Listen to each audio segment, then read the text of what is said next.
This is a video for people considering applying for the Royal Society of Edinburgh Enterprise Fellowship Programme. My name is Dr. Kevin Parker and my company is called KKi Associates.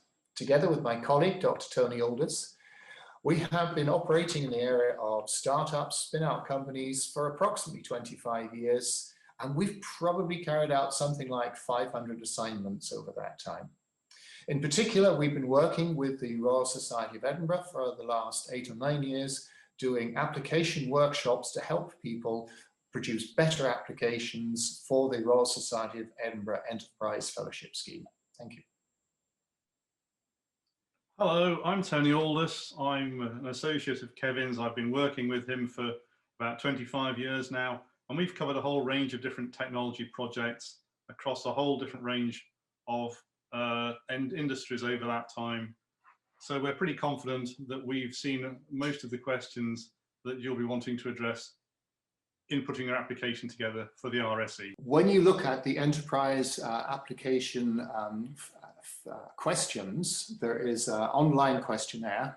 You'll see that there's a number of sections. There's a section purely to do with administration, which we're not covering. Then there are other sections to do with people issues, market and technology issues, intellectual property issues, and funding issues. In this workshop, we're covering people issues, questions about people and the team. There are a number of questions, mostly, but not exclusively, in section B of the application form, which relate to you and your team. One of the most important ones is, why are you the right person to do this? And do you have a career history that justifies this? Another important question is, what is your team?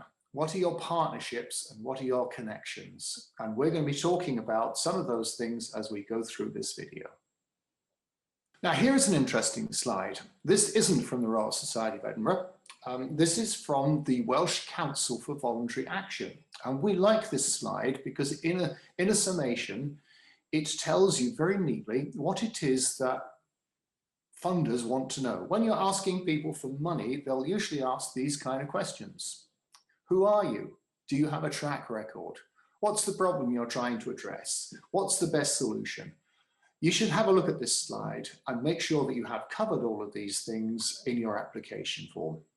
In particular, the questions that I've ringed here, which are, who are you? Do you have a track record? And do you have skills and capacity to keep your project and finances on course?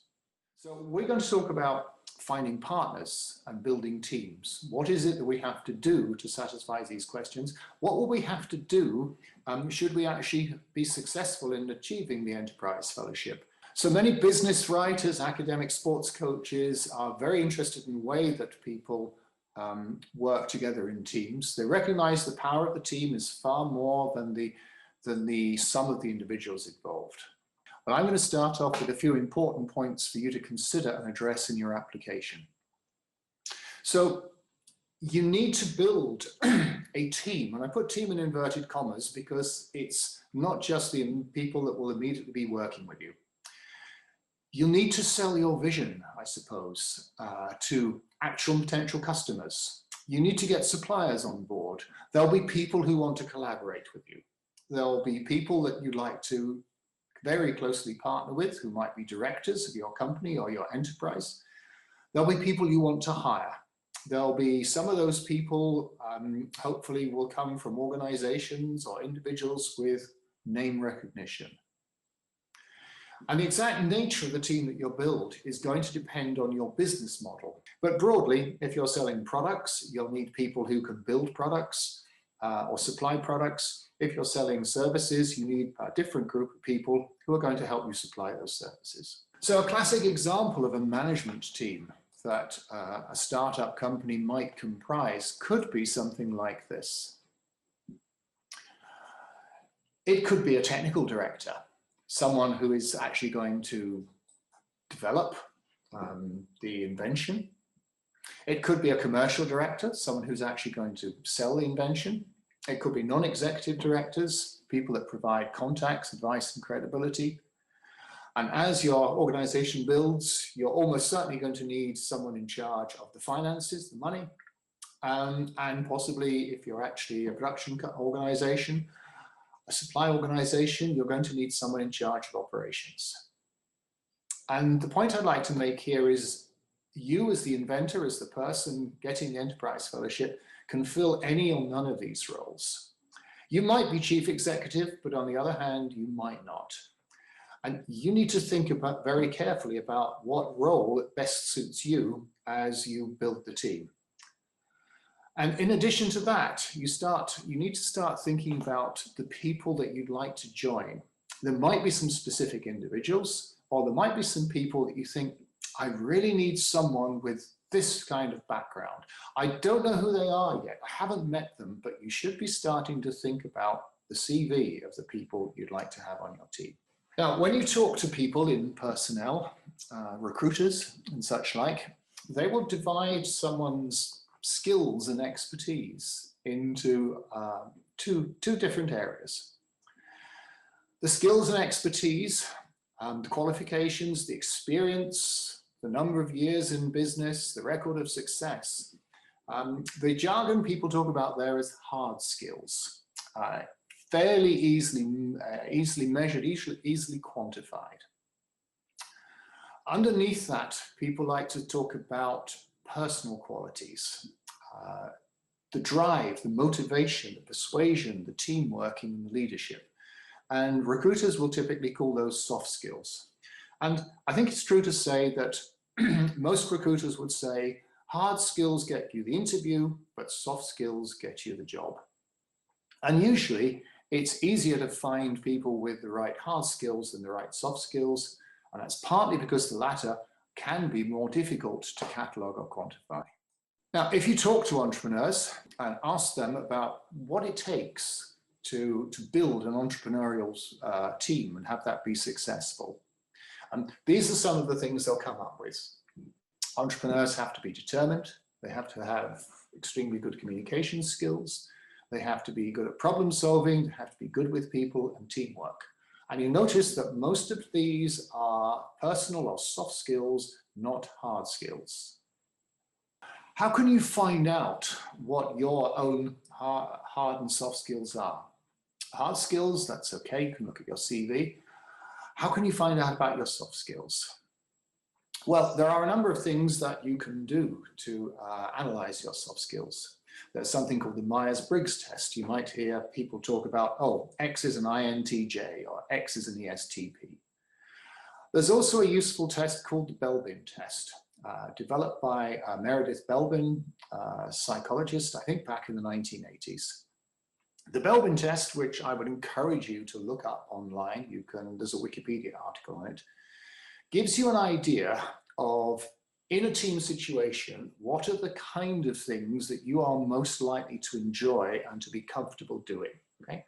So some people, we call them plants, like to have the big ideas, the vision, let's do this. Okay? We have the shapers who say, I'm really anxious, I want to start. Look, the enemy are over there, charge. Okay? And then we have people like the completer finisher, the monitor evaluator, who are more thoughtful and say, I'm not sure if charging that direction is the best idea. How about left a bit? Or look, everyone, we're going to be putting in this tender. Look, it's got to be in at 4 o'clock on Friday, not at 5 o'clock, and it's got to be in 4 copies, and one of the copies has to be in green ink, detail person. It's really important that you know where you are on that spectrum, because you're likely to perform best in the role that you most enjoy. It's also really important to recognize that you need all of these skills to build a successful team. So as well as knowing what you are, it's really important to know what you're not. Okay? I, for example, really do not enjoy being a completer finisher. Filling out forms is almost actively painful for me. I have people that have said I have dysformia in the same way that some people have dyslexia. So what do? Well, I actively look to work for someone with those complementary skills. Tony, would you like to tell us what your main skill is on the Belbin test? Yes, I'm a completer finisher and I'm also a team worker. and a worker. So actually I compliment Kevin pretty well, because Kevin's the ideas person and the guy who keeps coming up with the ideas for what we do next in the way of projects. So we know what our strengths are and we know how we like to work, and it works pretty well for us. There are times though when you have to stop and think, why am I not seeing this issue the same way as Kevin? And it is because he's coming at it from a different angle. So you do need to recognize that by having a diversity, you also bring in some interesting dynamics to the team. There is a potential for people like us to squabble or quarrel, because we do come at things from different ways. Having done the Belbin test, having worked together, we know that we are truly complementary, and that the two of us together are much more powerful than individuals. If you want an example of this kind of interaction in popular culture, watch some of the earlier series of The Apprentice. You'll see how Alan Sugar and Nick Hewer operate together. But there you have a classic combination of the entrepreneur, that's Alan Sugar, who's the shaper, and Nick, who is very much the detail person, the completer person, and the analytical person. One of the things we get asked about quite often is it a good idea to employ or work with family or friends? And the answer is, it can be. It can be because you basically should trust those people. You should know them pretty well, and you should know their strengths and weaknesses. And on the other hand, it can be disastrous, because one of the things you have to do is separate the personal relationship from the business relationship. What happens to your personal relationship if you decide that actually it's not a good idea to work together and one of you has to leave? What happens if one of you gets promoted and one of you doesn't? I think it's fair to say that in 25 years of management consulting, some of the biggest conflicts that I have ever seen have been in family businesses where this kind of conflict happens. Just because they're family and friends doesn't mean that you cannot be businesslike. In fact, it's even more important to be businesslike with family and friends. You must have the right shareholders agreement, you must have the right contracts, you must have a clear description of what everyone's doing, you must decide in advance what would cause termination and what would happen at termination. For example, what happens to their shares. The other thing you absolutely must do, and that's probably true of any team, but it's particularly true if you're working with family and friends, is everyone has to make a will, right? Everyone has to make a will. What happens if your business partner, it becomes unwell, is sick, or tragically dies when they still own part of your company? And I know this in a number of family businesses from slightly bitter experience, that this can be a very, very difficult situation. Now, one of the things that we do like to do these days is to build diverse teams, cross-cultural teams. It's no longer good enough to have a group of white people who all came from the same school. Investors are going to look at that and say, does your management team really reflect your customer profile, for example? Having said that, building teams across cultures, different countries, different ethnicities, different beliefs can be tricky. What you'll find is that there are cultural issues in business as well as social issues. There was a Dutch writer back in the 1980s who covered this with a paper called Do American Management Theories Apply in the Rest of the World, which is a wonderful title because you can pretty well tell the answer of the question from the way the question is phrased. And the answer is basically no, they don't.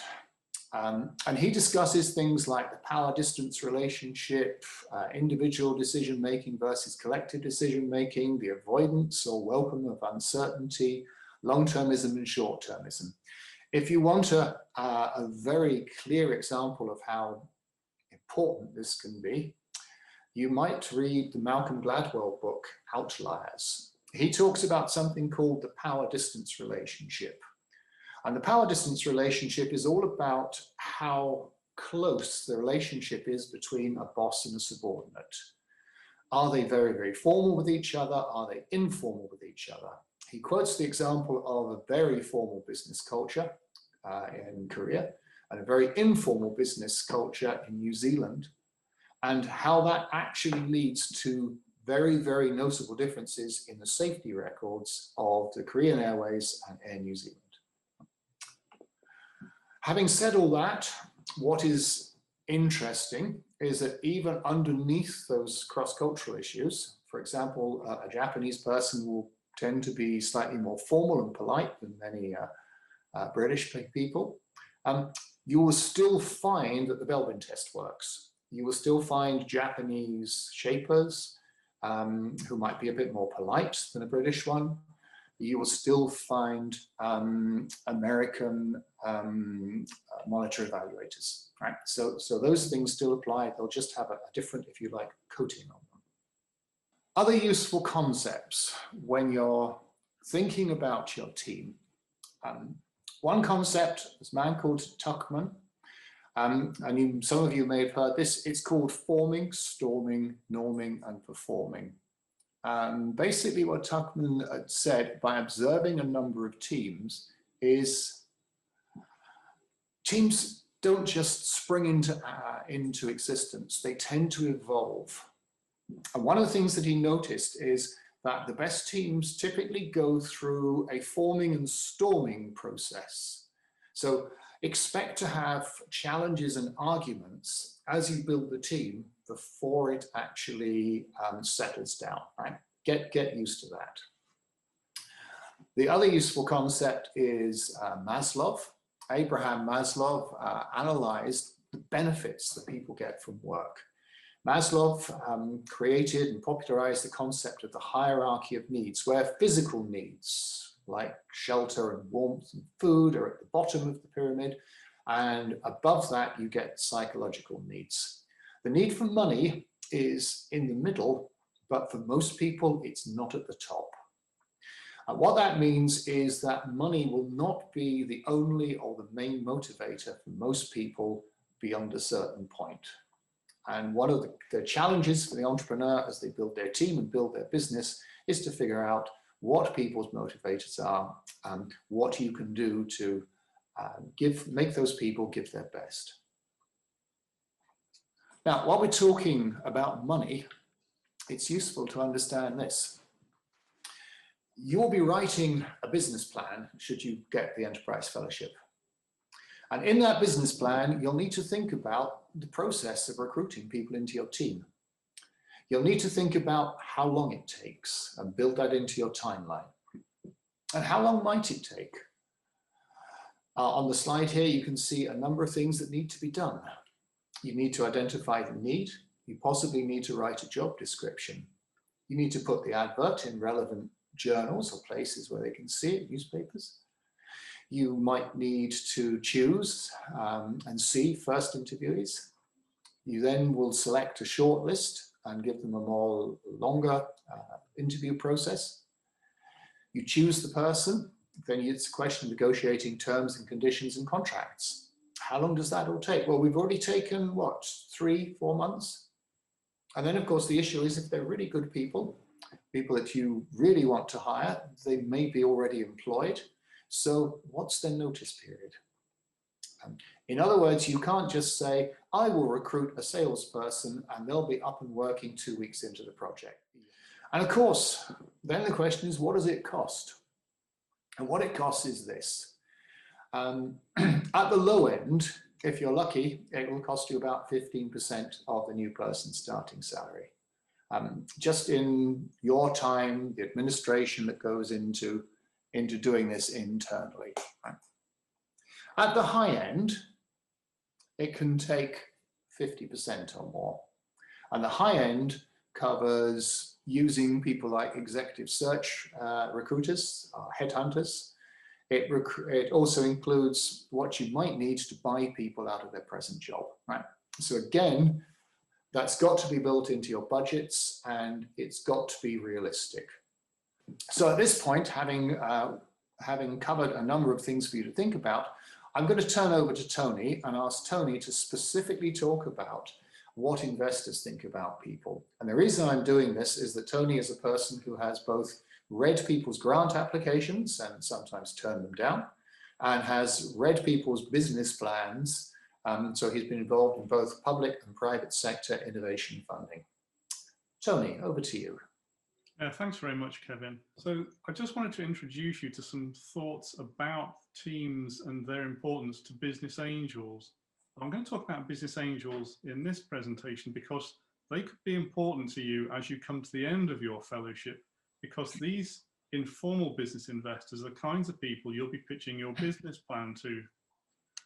So these kinds of investors have got a lot of business experience and hopefully they've got quite a lot of money. They'll have been around the block in business and they'll know quite a lot about the kinds of investment that you're looking for. The first thing to say is that only one investment in 10 is going to pay off. Probably 4 out of 10 are going to limp along, and probably 5 out of 10 are going to fail. So we're going to have some failures, some that limp along, and one will make some attractive returns, and that will pay for the rest of the portfolio. The question is, why is that important? You'll see what the issues are that investors want to talk about. The important thing to notice is that technology and intellectual property is only the third issue that they want to talk about. Most importantly, they usually want to talk about to the management team and about the management team. Now, the reason that's important is because an investor is going to be with this business probably for at least 5 years. So what matters to the investor is, can they work with this group of people and is there a fit? It really is like a dating agency in some ways. You're looking for management teams you can work with over the long term. Because the investor is investing money, the next consideration is the finance. They want to be sure that the money that they're putting in is going to be well looked after and is going to generate a return. So technology and intellectual property, that is what is the project all about, is only a minor consideration. One of the reasons for this is very often once an investment has been made, the business model changes. Once the business starts, they find that the market isn't quite where they thought it was. And to use a modern parlance, the business pivots. That is, they throw away the business plan and go, right, that didn't work. What can we do with this investment and this know-how, and how are we going to make a return? Another reason the management team is important is because, as I mentioned, so many of the investments don't work as was planned. And this puts a real strain on the management team. So investors are always going to look at the management team from the point of view of how are they going to deal with pressure, or when they don't meet the sales targets, or when they don't meet the technical targets. Are they going to fall to pieces, or are they going to struggle through and get out the other end?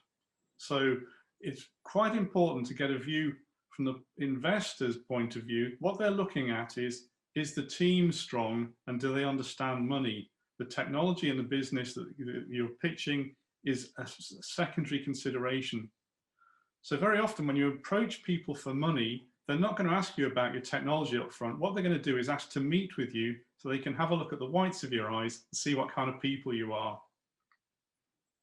I'm going to touch on this briefly because in a later presentation, the one on funding, we're going to talk more about your presentation to the RSE, but I do want you to make sure that you do mention yourself and your future team in your slides. We're suggesting that in slide 6 or 7 in our proposed presentation outline, you talk about yourself and the future team. As Kevin said, it's not necessary that you know who's going to be in the team, but be able to describe what kind of people you're looking for to take the business forward. So do make sure you talk about the team in your presentation, and do look in the funding presentation that we're putting together for you, because that's where we deal in more detail with how to make the presentation to the RSE. Thanks very much. I'm just going to recap on where we've been. We've been talking about hard and soft skills and your personal ambition. So why are you getting involved in the RSE Fellowship? We've spoken in quite some depth about building diverse and motivated teams. And I think we've probably suggested you don't want to look for too many people who are too like yourself. If anything, building successful teams is about having a diverse range of people and skills so that the team can form and cover all of the important bases. As we've mentioned, this is one of 4 videos that we've produced. The other ones are on innovation, markets and technology, intellectual property, and funding and raising money. And I will mention again that the final presentation, funding and raising money, does include our advice on presenting to the RSE. We feel this is quite important because we know from the evaluators at the RSE that it has been the presentations historically that have let down applications. That is, they've known that they've seen good projects, but they really haven't put across the reason that the RSE should be investing in them across to the panel as strongly as they could. So please do look at that one because it gives some important pointers, we feel, on how to be successful in pitching to the RSE. If you want further information, you should take those questions directly to the RSE, who'll be able to answer your questions. Thanks very much for your attention.